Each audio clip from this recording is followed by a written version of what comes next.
Bismillahirrahmanirrahim. Assalamualaikum warahmatullahi wabarakatuh. Waalaikumsalam warahmatullahi wabarakatuh. Om Swastiastu, Namo Buddhaya, salam kebajikan dan rahayu.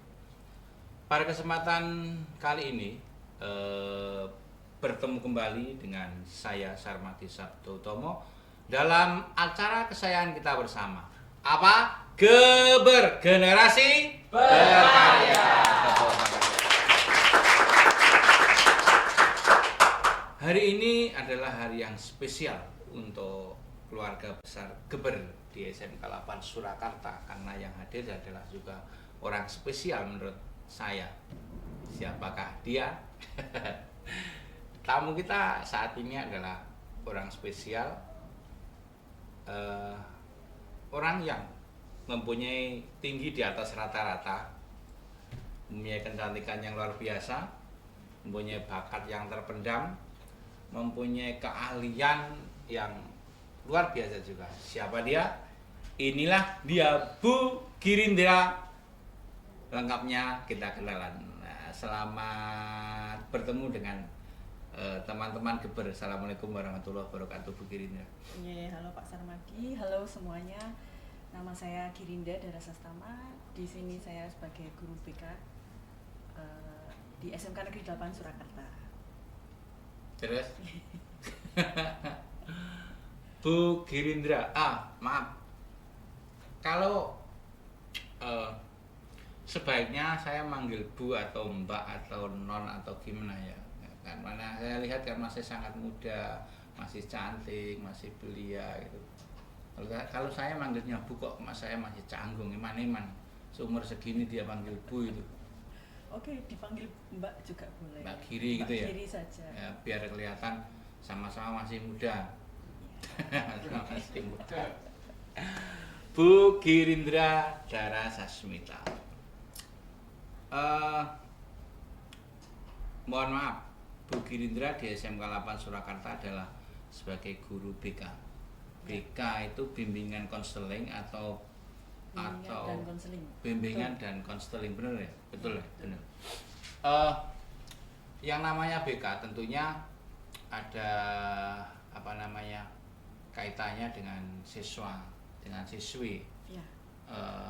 Tentunya dekat dengan tidak satu siswa saja, artinya dengan semua siswa-siswi yang ada di SMK 8 Surakarta. Padahal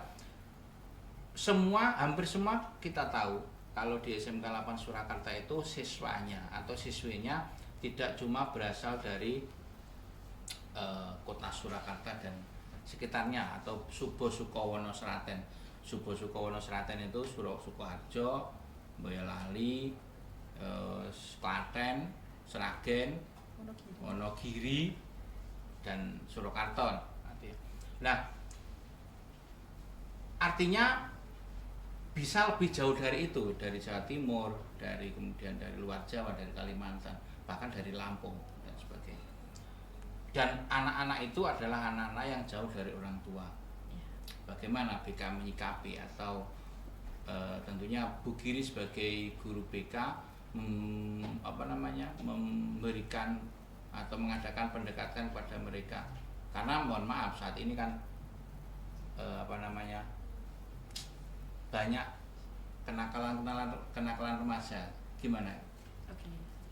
Ya, kalau terkenalnya ya SMK itu kan dari dulu memang banyak dari putra daerah ya.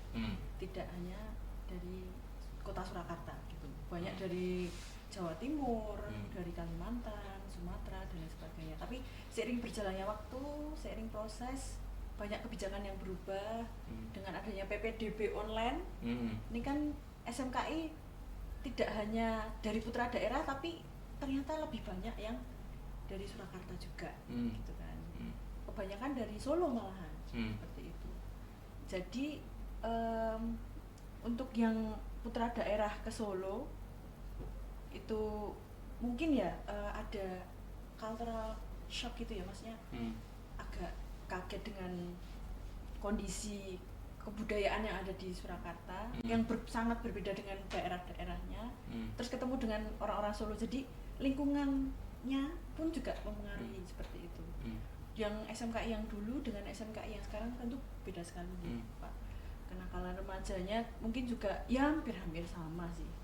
Setiap tahunnya kan hampir-hampir sama lah untuk kenakalan remaja gitu kan. Karena ya yang namanya remaja itu kan baru mencari jati diri kayak gitu. Jadi sebenarnya aku tuh bagaimana, aku harus gimana memilih keputusan itu kan mereka masih dipengaruhi oleh lingkungan, oleh teman-temannya seperti itu. Masih seputar, bukan kenakalan sih, maksudnya masih seputar fenomena yang terjadi di usia remaja. Saat ini sangat gencar media sosial yang namanya TikTok. Ya. Kalau dulu YouTube ya, YouTube kemudian disusul dengan media sosial berikutnya yang namanya TikTok yang sekarang bisa membuat boom seseorang. Artinya ketika seseorang kemudian diunggah di media sosial yang namanya TikTok itu kemudian diberi bumbu-bumbu manis apa itu kemudian jadi viral dan sebagainya. Ada anak-anak kita atau teman-teman kita yang berusaha untuk memviralkan diri. Sebenarnya kalau viral itu kan urusannya dengan orang banyak, kemudian kondang lan urane gumantung Gusti Allah. Ya, Bu Giri bisa jadi setelah TikTok ini podcast di Geber ini kemudian jadi Bu Guru BK yang cantik, kemudian viral, bahasanya bagus, pandai membimbing anak didiknya dan sebagainya. Ketika saya mengikuti TikTok atau fashion di TikTok atau anak-anak yang sedang di TikTok itu, apakah Bu Giri juga sebagai guru BK juga mengikuti? Kadang-kadang saya lihat itu anak-anak itu ada loh yang mulai jam 10 malam itu mulai TikTokan, live di TikTok, dan itu cuma berdua, laki-laki dan perempuan. Saya pernah mengikuti itu. Saya jam 9:30 mulai buka, ini anak-anak ini, pokoknya anak SMK 8. 1 jam lagi saya buka, masih jam 11. Saya buka lagi jam 12, masih. Bahkan sampai 1:30 itu masih berdua, itu masih ngobrol ngalor itu loh. Dan bahkan itu ngerasani itu bahasa Indonesia apa ya? Membicarakannya ini, tapi ngerasani ya. Pokoknya ngerasani ya. Ngerasani ini berarti sing dirasani kan rene kono. Iya. Nah, kalau bicarakan kadang-kadang dibicarakan sampai sekuat itu ya, tidak menutup kemungkinan saya sendiri pun dulu ketika masih muda, ketika telepon-teleponan sama Mbak Netro Kecok itu jam 12 sama, kalau dulu kan ada gratisan ya, itu ada SMS telepon gitu ya. Telepon jam 12 sampai jam 5 pagi. Itu pakai mau diputus itu man-man ya, jagungan itu sampai ngantuk-ngantuk. Termasuk kalau sekarang sudah pakai live itu. Mohon maaf, itu termasuk kenakalan remaja atau bagaimana? Artinya gini, ketika mereka itu bisa live berapa jam, kemudian berapa berjam-jam, kemudian besoknya kemungkinan mereka nggak masuk loh, karena bengi live neng TikTok itu. Itu termasuk kenakalan atau mungkin kemajuan mereka bisa main TikTok dan sebagainya, itu gimana? Sebenarnya untuk kenakalan remaja sendiri itu sesuatu yang menyimpang ya, Mas Armadi. Maksudnya yang menyimpang dari norma-norma seperti itu kan. Kalau di Jawa Tengah itu kan yang namanya, ya nggak hanya di Jawa Tengah, adat ketimuran, adat Indonesia itu kan sebenarnya pacaran itu tidak ada gitu kan. Di adat istiadat, norma, nilai itu kan tidak ada dan sebenarnya tidak boleh gitu kan. Tapi seiring berjalannya waktu, globalisasi dari luar mengambil budaya yang ada dari luar negeri, pacaran itu kan jadi anak-anak terpengaruh. Media sosial itu juga benar-benar mempengaruhi anak. Jadi tidak hanya lingkungan, ternyata media sosial itu sangat-sangat berpengaruh. Jadi kita bisa melihat dunia itu begitu mudahnya, ya kan? Semuanya bisa diakses dari TikTok, Instagram, YouTube, Google. Kalau sekarang ini zamannya artificial intelligence, AI itu semuanya mudah sekali didapatkan dan itu membuat remaja itu jadi semakin keingintahuannya semakin tinggi kayak gitu. Tidak jarang ketika lingkungannya itu ternyata salah gitu ya. Mereka mengambil lingkungan yang salah, akhirnya tersesat dan menjadi kenakalan remaja itu tadi.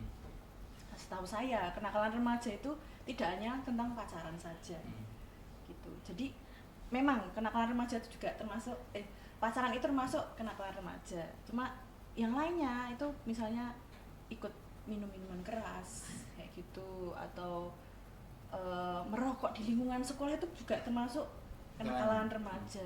Rambut panjang Bagi itu, yang laki-laki tentunya itu melanggar peraturan sekolah itu juga termasuk kenakalan remaja karena sekolah itu punya aturan gitu kan. Sekolah punya aturan tapi beberapa anak-anak yang mungkin dicap nakal ini tadi itu yang melanggar peraturan sekolah itu tadi. Jadi tidak hanya pacaran saja kenakalan remaja itu. Toh gini, tadi yang saya bilang di TikTok itu mereka itu tidak tahu pacaran atau enggak tahu, tapi yang jelas itu ngobrol ngalor ngidul kemudian dan itu tidak cuma satu, artinya banyak sekali ya, artinya anak-anak itu banyak sekali, bahkan termasuk ini Mbak Bu Giri, baru saja kemarin waktu siang-siang mungkin mereka sedang PKL ya, praktek kerja lapangan, atau PSG, praktek sistem ganda. Mereka tidak tahu acara itu belum dimulai atau pas lagi acara atau pas pembelajaran, saya juga tahu yang jelas. Tapi yang jelas itu masih anak kita, karena paham dengan wajah. Seolah-olah mereka ini memposisikan menjual seolah-olah, tapi mungkin mereka nggak bermaksud itu ya, mungkin ya tidak bermaksud. Yang saya tanyakan itu juga termasuk kenakalan enggak? Artinya gini, kameranya diletakkan di depan, jadi agak di bawah. Mohon maaf ya, otomatis yang ketok kan kene enggak. Itu seorang perempuan, mohon maaf dilalah ini gede banget. Nah, itu kan mohon maaf enggak bukan itu kan itu masih anak SMK gitu loh maksud saya. Adakah atau gimana ya? Ini saya sampaikan, maksudnya mungkin itu bisa dihimbau ke teman-teman yang lain, artinya yang berwenang kan BK. Sebenarnya bukan cuma wewenang dari BK saja, semua Bapak Ibu guru juga bisa untuk mengelekkan menegur itu. Tapi cara nek negara mana polisine kan BK nek kuwi. Ini gimana? Itu termasuk jane piye Bu Giri? Sebenarnya untuk sosial media ya? Enggak mungkin nih. Gimana? Saya sebagai laki-laki nyawangnya ya wah luar biasa. Yo saiki sapa? Tapi sebagai orang tua kasihan anaknya pada SMK. Terlalu bebas sekali ya. Bebas. Dan itu diakses orang banyak loh. Cara nek dihitung secara agama, cara dosa ngono wis ora umum. Cara nek isa dosa karo ora dosa lho. Gimana Bu? Iya, kalau sosial media itu sekarang ini terlalu bebas nih Pak, maksudnya banyak sekali yang diadaptasi. Anak-anak tuh terlalu banyak referensinya gitu. Betul. Kebanyakan referensinya itu juga buruk. Iya. Tidak baik gitu ya. Iya. Terus pada akhirnya mereka mencoba gitu kan, mencoba. Ya karena remaja, yang namanya remaja itu baru mencari jati diri itu tadi. Lah, kita sebagai orang tua itu lebih aware ya. Gimana ya? Pipitan aware. Lebih mengawasi anak-anak kita itu dalam sosial media itu ngapain aja sih gitu. Harusnya itu orang tua juga punya sosial media. Kalau bisa punya TikTok, punya Instagram, jadi bisa mengkontrol ya. Mengawasi, memantau seperti itu. Untuk pengalaman dia Pak, pengalaman sebagai guru BK ya dibilangnya milenial gitu ya, guru BK milenial, dan saya punya Instagram, punya TikTok kayak gitu. Saya pun juga memantau anak-anak yang ada di SMKI. Sebagai pengalaman dulu pernah anak SMK itu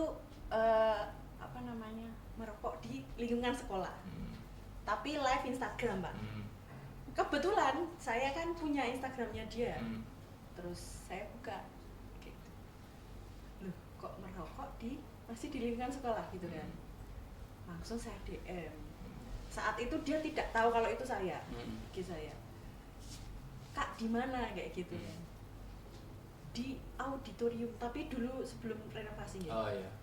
Yang lama itu kan gelap dan memang tersembunyi gitu kan. Di auditorium. Nah, seketika itu juga saya ngajak guru cowok gitu. Guru cowok untuk menemani saya nyamperin anak ini. Terus akhirnya saya samperin.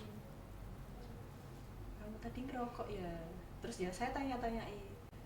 Enggak bu, kayak awalnya memang mengelak dulu, terus akhirnya mengakui dan istilahnya menyerahkan rokok dan koreknya itu pada saya.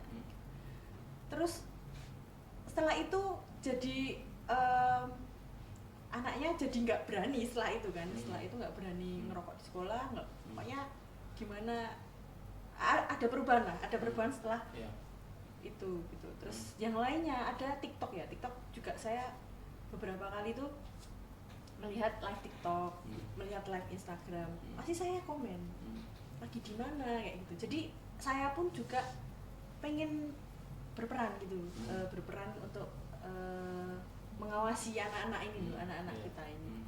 Meskipun itu di luar jam sekolah, tapi saya pengen tahu ini kegiatan anak-anak di luar sekolah itu seperti apa. Nah itu juga harus dilakukan oleh orang tua. Jadi tidak hanya guru saja. Guru di sekolah sudah berupaya untuk mengawasi anak-anak saat jam sekolah. Tapi di luar jam sekolah itu adalah tugas orang tua untuk mengawasi anak-anak tersebut. Di handphone itu juga ada yang namanya kesejahteraan digital ya Pak ya. Kesejahteraan digital itu jadi ada pemantauan untuk anak ini, misal screen time-nya berapa jam sampai jam berapa itu sebenarnya bisa diatur, di setting. Jadi sebagai orang tua pun di zaman sekarang itu harus tidak boleh gaptek, harus tahu media, harus tahu teknologi, sehingga tidak tidak lepas pengawasan dan anaknya terus akhirnya berbuat sebebas mungkin seperti itu. Oke, luar biasa, tepuk tangan untuk Bu Girinda. Beliau itu masih muda, pintar, tinggi, cantik. Saya suka. Enggak, artinya ketika ada pertanyaan itu jawabannya luar biasa. Saya teringat ngendikan itu ngendikan bicara orang dulu. Biasanya pendidikan itu sebenarnya ada 3. Pendidikan di lingkungan keluarga, pendidikan di sekolah, dan pendidikan orang tua di sekolah dan di lingkungan sekitar, di masyarakat. Di lingkungan sekolah jelas itu salah satunya adalah tanggung jawab oleh Bapak Ibu guru. Kemudian kalau di rumah itu atau keluarga itu oleh kedua orang tua, dan di sekitar ini seharusnya juga lebih ada pengawasan lagi ya, kedua belah pihak seperti yang disampaikan Bu Giri tadi. Orang tua juga mengawasi, kemudian guru juga mengawasi. Kalau di luar ini kan mereka bahkan lebih banyak ketika bergaul di lingkungan di luar itu. Saya mengusulkan sejauh, kalau dulu ketika saya sekolah, mungkin ketika Bu Giri sekolah itu juga ada pendidikan seks. Artinya dari rumah sakit mana, kemudian didatangkan di SMKI, kemudian diajak ke gedung semuanya, kemudian di situ ada gambar-gambar dan sebagainya. Oh, ini reproduksi seperti ini, kemudian bahayanya seperti ini, dan hamil di luar nikah itu seperti ini. Maksud saya bukan masalah pendidikan seksnya, kemudian kita tarik ke yang sedang kita bicarakan sekarang tentang pergaulan remaja dan pergaulannya itu di media sosial. Mungkin perlu ada sosialisasi kepada anak-anak, mungkin dikumpulkan oh bahaya nih. Karena gini, sebenarnya kasus-kasus seperti itu sering sekali kita. Bahkan kebetulan saya kalau di SMA kan juga kecuali jadi guru kan juga jadi wali kelas. Artinya kasus-kasus seperti yang dihentikan Bu Giri itu juga tahu.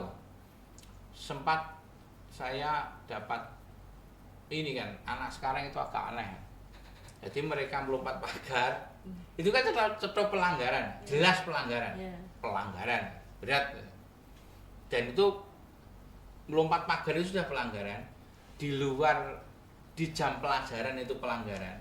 Nanti ketika sampai bawah atau di luar sekolah kemudian mohon maaf, kan bisa saja itu ditangkap satpol PP atau siapa yang berwajib lah. Itu kan membuat apa namanya repot orang banyak. Saya itu agak miris, mereka memvideo itu, mereka melompat pagar, melewati apa namanya pagar jeruji lincip-lincip itu. Kemudian mereka ketawa-tawa di video, kemudian diunggah di Instagram. Mohon maaf, iki mikire piye lho. Lho nek padha-padha le ngono, padha-padha le nyolong ya wis metu wis rampung ae. Enggak jadi beban orang banyak. Tapi akhirnya ketika wali kelasnya tahu dan BK-nya jadi tahu dan orang tuanya dipanggil. Ketika nanti itu tidak dihapus dari Instagram atau media sosial, sekolahnya jadi kena. Jejak digital itu kan bermasalah. Maksud saya gini, saya mengusulkan yang selama ini mungkin belum pernah ya kalau di sekolah kita itu ada semacam workshop atau semacam tadi loh, misalkan kalau dari Puskesmas mendatangkan untuk pendidikan sek gitu. Kalau ini memang pendidikan opo lah, pendidikan media sosial dan sebagainya. Karena sekarang ini parah Bu. Terlalu bebas, sangat terlalu bebas. Lagi kalau bisa, walaupun kita tidak membatasi, tapi tidak membatasi secara tertulis, tapi seharusnya itu ada norma-norma itu. Oh, nek wong wedok kuwi nek live ya kudune piye. Oh, ki ning kene terus mohon maaf kene ku wedhi terus di kene wis karo jagungan ngene diledor munggahne kene kan. Lho sing nyawang kuwi seneng. Kemudian sing ngrasakne lho kan dosa bersama. Usulan saya itu kira-kira gimana? Oke. Kalau untuk yang namanya sosialisasi ya Pak. Sebenarnya sekolah kita sudah saat MPLS. Nah, itu anak-anak yang tahun ini kayaknya, yang ini masih kelas 10 ya. Itu kemarin ada sosialisasi tentang kekerasan seksual. Kekerasan seksual dan dampaknya terhadap personal korban seperti itu. Jadi di sana ada apa ya, materi tentang bagaimana seksual itu dan kekerasannya seperti apa, bentuk-bentuknya itu sebenarnya sudah ada. Oke, saya potong sebentar ya. Maaf ya, tidak apa-apa ya. Okay. Nah, saya tahu itu ketika kebetulan waktu itu hostnya juga saya waktu itu. Oh iya. Tapi mohon maaf, bukan berarti saya menolak, enggak loh. Iya. Yang berikan pencerahan waktu itu anak-anak sini. Ini kan bermasalah. Mereka kan belum mengalami. Maksudnya gitu, yo guru atau mungkin memang orang-orang kesehatan. Memang pemateri gitu. Beneran gitu ya. Gitu Pak, mungkin. Oke, kalau itu kemarin tuh sempat ada guru kita yang ikut pelatihan di istilahnya apa ya, yang menaungi CGP itu loh. Itu ya, BPPMPP bukan yang di sini yang buat CGP itu. Jadi ada pelatihan tentang, ada materi tentang kekerasan seksual karena memang akhir-akhir ini banyak sekali terjadi kekerasan seksual. Setelah itu termasuk perundungan ya. Ya, perundungan. Ya, perundungan juga, tapi yang difokuskan di situ saat itu adalah kekerasan seksual. Karena banyak sekali korban-korban yang ya kayak yang kemarin kasusnya pesantren sampai viral itu, pesantren yang murid-muridnya mohon maaf mengalami kekerasan seksual dan lain sebagainya. Berkaca dari situ dan beberapa kasus-kasus kekerasan seksual yang lainnya, maka dari itu yang badan tadi itu melakukan sosialisasi kepada beberapa guru untuk istilahnya di-sharingkan atau dibagikan kepada siswa seperti itu. Sayangnya belum ya. Belum kembali di situ. Artinya maksudnya kemudian dari guru itu belum menyaringkan ke dari guru itu membentuk tim dulu Pak ya, Ah. membentuk tim dan itu dari BK. Nah dari BK langsung ke siswa-siswa saat pelajaran di kelas. Oh gitu. Seperti itu. Jadi kita sudah melakukan sosialisasi tentang pubertas itu apa kayak gitu. Jadi kalau laki-laki saat pubertas itu ciri-cirinya apa, perempuan ciri-cirinya apa, terus perubahan psikologisnya bagaimana saat remaja seperti itu sudah kita sosialisasikan kepada siswa kita saat jam BK di kelas jam ya. BK di kelas seperti itu. Terus untuk yang sosial media itu memang sangat apa ya, diharapkan ya, diharapkan iya, untuk betul. ada pelatihan, bukan pelatihan lagi apa ya, Ki cara loros kritis loh Mbak. iya, pelatihan untuk kesejahteraan digital. Jadi Iya. biar anak-anak itu tahu batasan-batasan apa yang harus mereka tentukan dalam mengepost story atau Betul. mau live TikTok atau live Instagram itu harus tetap menerapkan batasan-batasan seperti cara itu. wong urip ben panggah sehat ngono kan. Meskipun di sosial media memang itu tempatnya kita berekspresi Ya, betul. secara bebas, tapi kan kita di Indonesia, bukan di luar negeri. Kalau di luar negeri kan mungkin tidak ada aturan dan norma nilai itu tadi, tapi kita di Indonesia kita punya nilai, punya aturan, punya norma, yaitu yang harus ditekankan kepada anak-anak bahwasanya Artinya gini, harus tahu tempat gitu ya, luar negeri yang mereka menganut paham kebebasan. Iya, yang liberalis seperti itu. Jadi harus paham bagaimana Betul. bersosial media yang sehat seperti itu. Ada penyaring ya, ada Iya, penyaring, ada kemudian ada filternya, filternya. Iya. Penting sekali. Sangat penting. Salah satu solusi berarti itu ya, apa namanya, memberikan penyuluhan ataupun pengertian ketika waktu pelajaran BK di kelas itu. Oke, tepuk tangan sekali lagi untuk Bu Dinda. Untuk selingan saja. Bukan berarti kita keluar dari konteks ya. Bu Giri mengajar di SMK Lapas sudah berapa tahun? Sudah 5 tahun ini. Masuk 5 tahun berapa? Lebih berarti. Tahun 2019 bulan November. Ya. Oke. Jadi ya kurang lebih sudah tahu polanya anak-anak SMKI dalam bergaul dan bersosialisasi dengan temannya, dengan guru-guru seperti itu sudah tahu polanya, sudah mulai tahu polanya. Cuman ya itu tadi sih kalau menurut saya ya dari rumah maksudnya pola asuh itu hanya menentukan karakter dan kepribadian kita nih Pak. Ketika itu sudah dibawa keluar, terus sudah bercampur dengan lingkungan, yang menentukan perilaku kita adalah lingkungan kita, bukan dari pola asuh orang tua. Seperti itu. Meskipun pola asuh orang tua itu juga sangat berperan dalam kita memutuskan sesuatu, cuman kalau sudah masuk ke dalam lingkungan baru, itu sudah menjadi keputusan individu. Seperti itu. Jadi lingkungan bagaimana kita sebagai remaja itu harus bisa memilah lingkungan mana ini yang positif, yang bisa membangun kita, yang bisa membuat kita menjadi lebih maju, lebih berkembang. Itu harus paham seperti itu. Jadi jangan sampai kita salah masuk lingkungan, salah masuk circle, akhirnya kita tersesat, terus yang merugi siapa, kita sendiri, seperti itu.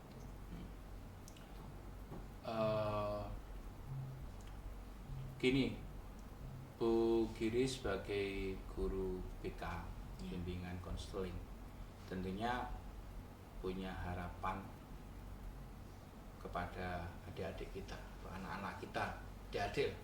Nah, anak-anak ini terlalu tua. Pada harapannya apa? Atau pesan-pesannya apa untuk teman adik-adik? Untuk adik-adik.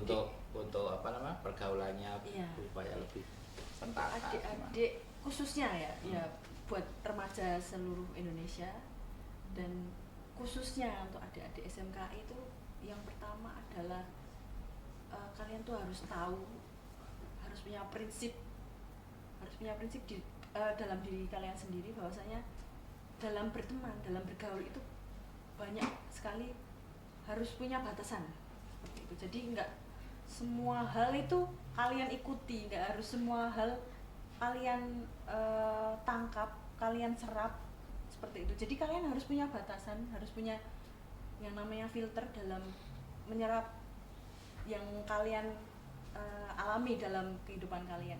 Di lingkungan kalian ngambil apa? Maksudnya menyerap ilmu apa dari lingkungan kalian? Terus kalian melihat perilaku orang lain seperti apa tuh kalian harus bagaimana seperti itu. Jadi kalian harus punya batasan dalam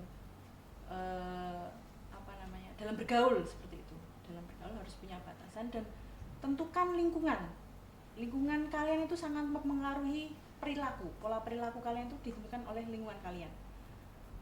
Meskipun dalam rumah pola asuh orang tua sudah bagus, orang tua sudah sangat memfasilitasi kalian, tapi ketika kalian salah lingkungan, kalian bisa menjadi orang atau pribadi yang berbeda seperti itu. Terus akhirnya ikut arus menjadi seseorang yang berbeda, yang di luar ekspektasi orang tua kalian seperti itu. Jadi memilih lingkungan itu juga sangat-sangat menentukan perilaku kalian gitu.